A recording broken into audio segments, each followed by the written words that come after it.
A Will and a Dead Man's Wife, the third episode of Season 2 of Georgie and Mandy's first marriage, will be spoiled for you. A dispute that occurred in the Cooper family 4 years ago is finally resolved in the second season of Georgie and Mandy's first marriage. With a more solid foundation, CBS's top comedy returns for the 2024 to 2025 network television season. As the spin-off sequel continues to focus on the lives of Georgie and Mandy, it is also beginning to explore the MC Allister family.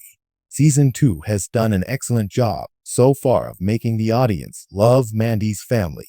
Even though she has become much more complex since her introduction, Audrey is still the real villain in Georgie and Mandy's first marriage.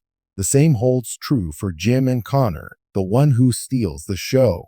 Some stories will somehow relate to the Big Bang Theory's first ever spin-off, Young Sheldon, since Georgie and Mandy's first marriage is built upon his shoulders. In A Will and a Dead Man's Wife, Jim does just that when he consults his children about managing a large inheritance.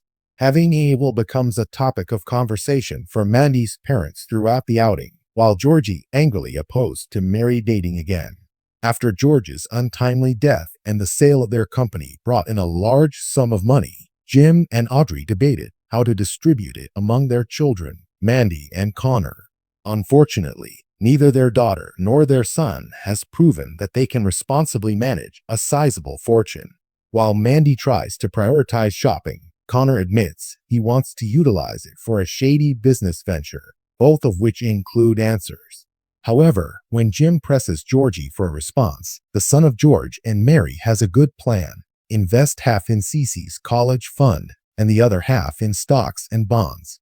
In the third episode of Season 2 of Georgie and Mandy's first marriage, not even Audrey can criticize Georgie's plan because it is so brilliant.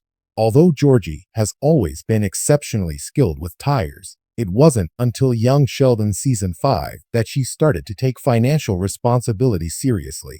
He had already shocked his parents by deciding to forego finishing high school in favor of a full-time job. Unlike Mary, who was more forgiving, George made sure his kid paid his own bills and acted responsibly because he was angry, which was understandable. Because of this, Georgie had to be careful with the money he made working for Dale. He was more conscientious of his financial obligations and did not squander them on foolish things like buying a van in Season 4 of Young Sheldon. A more financially astute young man emerged from Georgie and Mandy's first marriage as a result of his deeply established sense of responsibility. In Georgie and Mandy's first marriage, Georgie has an admirable attitude toward money management, especially when contrasted with Mandy, who is significantly older yet still inept with her own funds. His combination of budgetary conservatism and a willingness to take higher risks in pursuit of business growth makes him an ideal entrepreneur.